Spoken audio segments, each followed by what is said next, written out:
Actually കഴിഞ്ഞ ദിവസം PV Anwar MLA police അദ്ദേഹത്തിൻ്റെ വീട്ടിൽ നിന്ന് അറസ്റ്റ് ചെയ്ത് കൊണ്ടുപോയതൊക്കെ ഒരു ഭീകരനെ അറസ്റ്റ് ചെയ്ത് കൊണ്ടുപോകുന്ന പോലെയാണ് കൊണ്ടുപോയത്. എന്നിട്ട് അദ്ദേഹത്തിനെ തടവിൽ പാർപ്പിച്ചിരുന്നതും അദ്ദേഹം തടവിൽ നിന്ന് തടങ്കലിൽ പാർപ്പിച്ചതിന് ശേഷം അദ്ദേഹം പുറത്തിറങ്ങിയിട്ട് പറഞ്ഞത് നമ്മളെല്ലാവരും കണ്ടതാണ്, നമ്മൾ കേട്ടതാണ്. എന്ത് തോന്നുന്നു അത് കേട്ടിട്ട്? ഇവിടെ ചോദിക്കാനുള്ള ചോദ്യം, ഇതൊരു CPM MLA ആയിരുന്നു ഈ സ്ഥാനത്ത് എങ്കിൽ, ഒരു ഭരണപക്ഷ MLA ആയിരുന്നു, CPM കാരനായിരുന്നെങ്കിൽ, അതെ ഭരണപക്ഷ MLA ആണല്ലോ അൻവറും, അതെ ഇപ്പോൾ അല്ലെന്നേ ഉള്ളൂ. അതെ അതെ. അപ്പോൾ അങ്ങനെ ആയിരുന്നുവെങ്കിൽ ഇതുപോലെ ആയിരിക്കുമോ ട്രീറ്റ് ചെയ്യുക എന്നുള്ളത്. അത് മാത്രമല്ല, അദ്ദേഹം പറഞ്ഞ കുറച്ച് കാര്യങ്ങളുണ്ട്. അദ്ദേഹം പറഞ്ഞത് അദ്ദേഹത്തിന് കഴുത്തിന് വേദനയുള്ള ആളാണ്. അപ്പോൾ എന്തെങ്കിലും സാധനം വെച്ചിട്ടേ, സപ്പോർട്ട് വെച്ചിട്ടേ കിടന്നുറങ്ങാൻ പറ്റുള്ളൂ. ആ കിടക്കാൻ ഒരു കട്ടിലോ ബെഡ് പോലെ എന്തോ ഒന്ന് കൊടുത്തു എന്ന് പറഞ്ഞു. കൊടുത്തു എന്ന് വെച്ചാൽ ആ ജയിലിൻ്റെ അഴിയിൽ കാണുന്ന ആ ഒരു ബോക്സ് പോലത്തെ ഒരു സംഭവം, അതാണ് കിടക്കാനായിട്ട് അവർക്ക് ഉപയോഗിക്കുക. അപ്പോൾ അത് കൊടുത്തു എന്ന് പറഞ്ഞു. പക്ഷെ ഒരു തലേണി ചോദിച്ചിട്ട് ആ ദിവസം മുഴുവനും ഉറങ്ങാണ്ടിരിക്കേണ്ടി വന്നു. അടുത്ത ദിവസം ആ ലാസ്റ്റ് അവിടെ നിന്ന് ഇറങ്ങുന്ന സമയം വരെ അദ്ദേഹത്തിനൊന്ന് കണ്ടച്ച് ഉറങ്ങാൻ പറ്റാത്ത. അത് ഉറങ്ങി അദ്ദേഹം പറഞ്ഞു, കിടക്കാൻ പറ്റി. ചോദിച്ചപ്പോൾ ഇറങ്ങി പറഞ്ഞ് ഒരു 12 മണിക്കൂർ എന്തോ ഉറങ്ങാൻ പറ്റിയെന്ന് പറഞ്ഞു. പക്ഷെ കിടക്കാനായിട്ട് അദ്ദേഹത്തിന് തല വെക്കാൻ ഷീറ്റ് കിട്ടിയില്ല. വെച്ചത് മൂലം ഡിസിനസ് ഉണ്ട് എന്ന് പുള്ളിക്കാരൻ പറയുന്നുണ്ട്. എന്നുവെച്ചാൽ തലകറക്കം തോന്നുന്നുണ്ട്. അങ്ങനെ വെക്കാനായിട്ട് ഒരു തലേണി പോലും കൊടുത്തില്ല, മര്യാദക്കൊന്ന് കിടക്കാൻ സമ്മതിച്ചില്ല എന്ന് തന്നെയാണ് അതിന്റെ അർത്ഥം വരുന്നത്. വെറുതെ ഒന്ന് ഉറങ്ങുന്നത് കൊണ്ട്, കണ്ണടച്ച് ഉറങ്ങി എന്നുള്ളത് കൊണ്ട് അത് ഉറക്കമാകില്ലല്ലോ ചേട്ടാ. നമ്മളുടെ സംതൃപ്തിയോടെ ഉറങ്ങാൻ പറ്റണമല്ലോ. അത് ജയിലല്ലേ. പിന്നെ രണ്ടാമതേ വേറെ കുറച്ച് കാര്യോട് പറയൂ കേട്ടല്ലോ. അദ്ദേഹത്തിന്റെ ഫുഡ് കൊടുത്ത കാര്യം, ഫുഡിൽ അദ്ദേഹം സംതൃപ്തനല്ല എന്ന് പറയുന്നു. ഫുഡ് കഴിക്കാൻ പേടിയായിരുന്നു, അത് തൃപ്തി തോന്നിയില്ല, ഫുഡ് നല്ല ഫുഡല്ല എന്ന് പറയുമ്പോൾ അത് നമ്മുടെ മനസ്സിന്റെ ഒരു ഇതും കൂടി ഉണ്ടാവുമല്ലോ അതിൽ. അപ്പോൾ ആ ഫുഡിൽ പുള്ളിക്കാരന് പേടിയായിരുന്നു എന്ന് പറയുന്നു. പലരെയും വെട്ടിയും കൊന്നും വിഷം കൊടുത്തും കൊന്നിട്ടുണ്ടല്ലോ എന്ന് അൻവർ തന്നെ ചോദിക്കുകയാണ്. അപ്പം അങ്ങനെ ആ ഒരൊറ്റ ചോദ്യത്തിൽ പല അർത്ഥങ്ങളും അതിൽ കാണുന്നുണ്ട് ഞാൻ.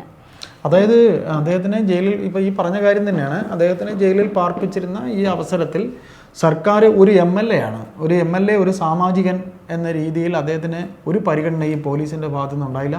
അദ്ദേഹത്തെ അറസ്റ്റ് ചെയ്ത രീതി തന്നെ ഒരു കൊടും ഭീകരനെ വീഡിയോ വളഞ്ഞ് അറസ്റ്റ് ചെയ്യുന്ന പോലെ, അത് ഈ സർക്കാർ പ്രത്യേകിച്ച് അദ്ദേഹത്തിനെ, മുഖ്യമന്ത്രിയെ വിമർശിക്കുന്നവരെ, അദ്ദേഹത്തിൻ്റെ ആഭ്യന്തരത്തിനെ വിമർശിക്കുന്നവരെ, അദ്ദേഹത്തിനെ വിമർശിക്കുന്നവരെല്ലാം അദ്ദേഹം ഇങ്ങനെ ഒരു പോലീസിൻ്റെ കിരാത വാഴ്ച എന്നൊക്കെ പത്രഭാഷയിൽ പറയും. അങ്ങനെയുള്ളൊരു കിരാത വാഴ്ച അദ്ദേഹം നിരവധി പേരോട് ചെയ്തിട്ടുണ്ട്. കാര്യം അൻവർ പറഞ്ഞത്, ഞാൻ ഈ പറയുന്ന എനിക്ക് മേലെയുള്ള ഈ ആക്രമണം എന്ന് പറയുന്നത് ഞാൻ മുൻകൂട്ടി കണ്ടിരുന്നത് തന്നെയാണ്. കാര്യം എനിക്കെതിരെ എന്നായാലും ഇത്തരത്തിൽ ഇവർ ചെയ്യും എന്ന് ഞാൻ കണ്ടിരുന്നതാണ് എന്ന് പറയുന്നുണ്ട്. 2, ഇതിനകത്ത് വേറൊരു കാര്യം എന്ന് പറയുന്നത്, ഈ സംഭവം ഉണ്ടായതിന് ശേഷം ഈ സാമാജികർക്ക് എല്ലാവർക്കും തന്നെ ഈ പറയുന്ന പോലെ ഒരു നിയമസഭാ സ്പീക്കറുണ്ട്. സാമാജികരുടെ കാര്യങ്ങളൊക്കെ തന്നെ നിയമസഭാ സ്പീക്കർ കൂടെ അറിയേണ്ടതാണ്. ആ സ്പീക്കറോട് ചോദിച്ചപ്പോൾ സ്പീക്കറും അതിനെ മറ്റൊരു തരത്തിലുള്ള ഒരു വ്യാഖ്യാനം, ആക്ച്വലി ഒരു സ്പീക്കർ പദവി പോലും മറന്നുകൊണ്ട് ഒരു CPM കാരൻ്റെ ഭാഷയിലാണ്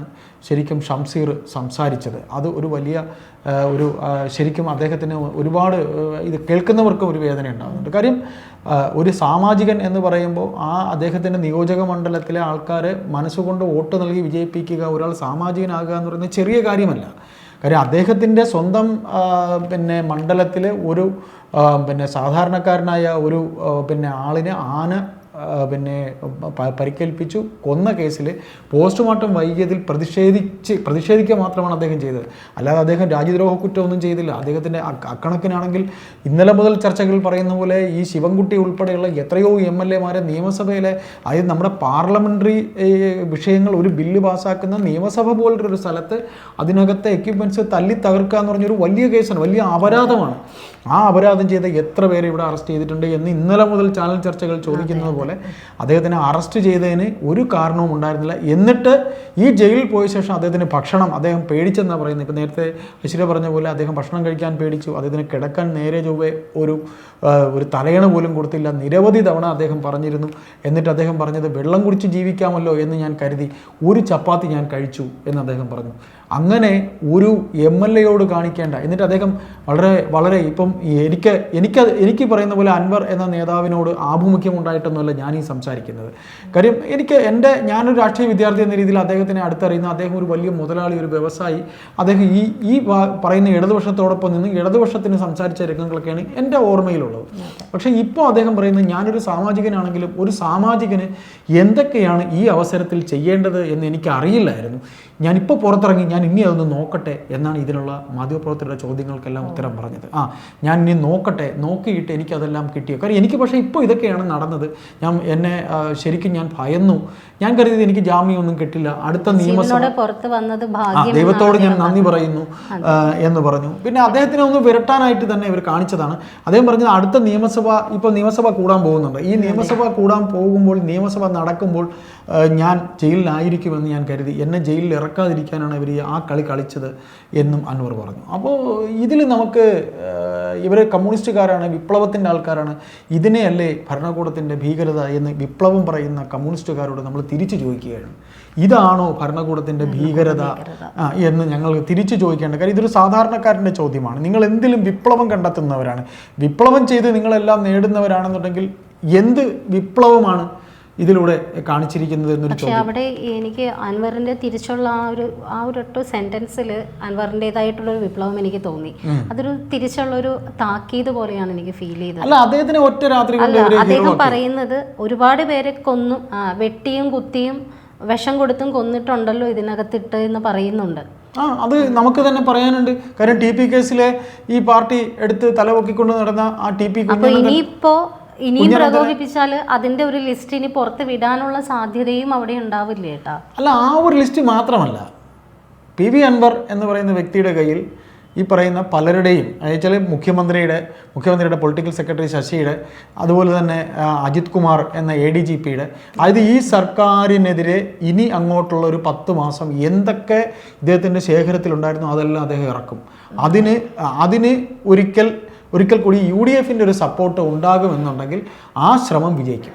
ആ ശ്രമം അത് UDF മനസ്സിലാക്കുന്നു. കാര്യം അദ്ദേഹം ഇന്ന് ലീഗിലെ തങ്ങളെ കാണാൻ പോയി, കുഞ്ഞാലിക്കുട്ടി സാഹിബിനെ കാണാൻ പോയി, ഇവരെല്ലാവരെയും അദ്ദേഹം കാണാൻ പോയി. അപ്പോൾ ഇപ്പോൾ VD സതീശൻ്റെ അവരുടെ സ്റ്റേറ്റ്മെൻറ്റിലൊക്കെ അതിനുള്ള അയവ് വന്നിട്ടുണ്ട്.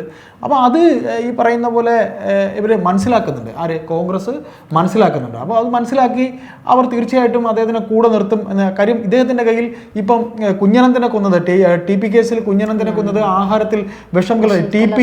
TP കേസിൽ ജയിലിൽ കിടക്കുമ്പോൾ ഷാജി എന്ന ലീഗിൻ്റെ നേതാവ് പിന്നെ ജയിലിൽ വെച്ച് കണ്ടപ്പോഴത്തേക്ക് ഷാജിയോട് പറഞ്ഞിരുന്നു, എനിക്ക് പേടിയുണ്ട് എന്ന് ഷാജിയോട് കുഞ്ഞനന്തൻ പറഞ്ഞിരുന്നു. അത് ഷാജി പിന്നീട് പറഞ്ഞിട്ടുണ്ട്. ഒരുപക്ഷെ അതായിരിക്കുമോ ഇപ്പോ അൻവർ പേടിക്കും, ഒരു സാധാരണ മനുഷ്യൻ. കുഞ്ഞനന്തന്റെ കാര്യം ഇൻഡയറക്ട്ലി ലക്ഷ്യം വെച്ച്, അല്ല, അത് കുഞ്ഞനന്തന്റെ കാര്യം മാത്രമായിരിക്കില്ല, അദ്ദേഹത്തിന് അറിയാവുന്ന വേറെ കാര്യവും ആയിരിക്കും.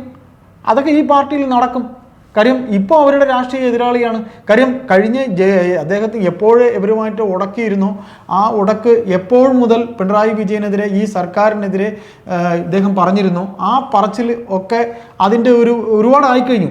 അപ്പോൾ ആ ഒരു ഇത് കേട്ട് എന്നാൽ പിടിച്ച് ജയിലിലാക്കി കളയാം എന്ന കിരാത വാഴ്ചയാണ് ഇതിനകത്ത് നടന്നിരിക്കുന്നത്. അത് അദ്ദേഹത്തിന് ഇപ്പോൾ അതിലൂടെ ഒരു നാഥനെ കിട്ടി. ഒരു നാഥനായി, അദ്ദേഹത്തിന് നാഥനുള്ള ഒരാളായി മാറിക്കഴിഞ്ഞു. അദ്ദേഹത്തിന് ഇനി ഇത് പ്രസന്റ് ചെയ്യാൻ ഒരു വേദിയായി. അങ്ങനെ CPM തന്നെ ഹീറോ ആക്കി. അവർ തന്നെ അവർക്ക് കുഴി തോണ്ടി. അത്രയേ ഉള്ളൂ ഇതിനകത്ത് ഉണ്ടായിരിക്കുന്നത്.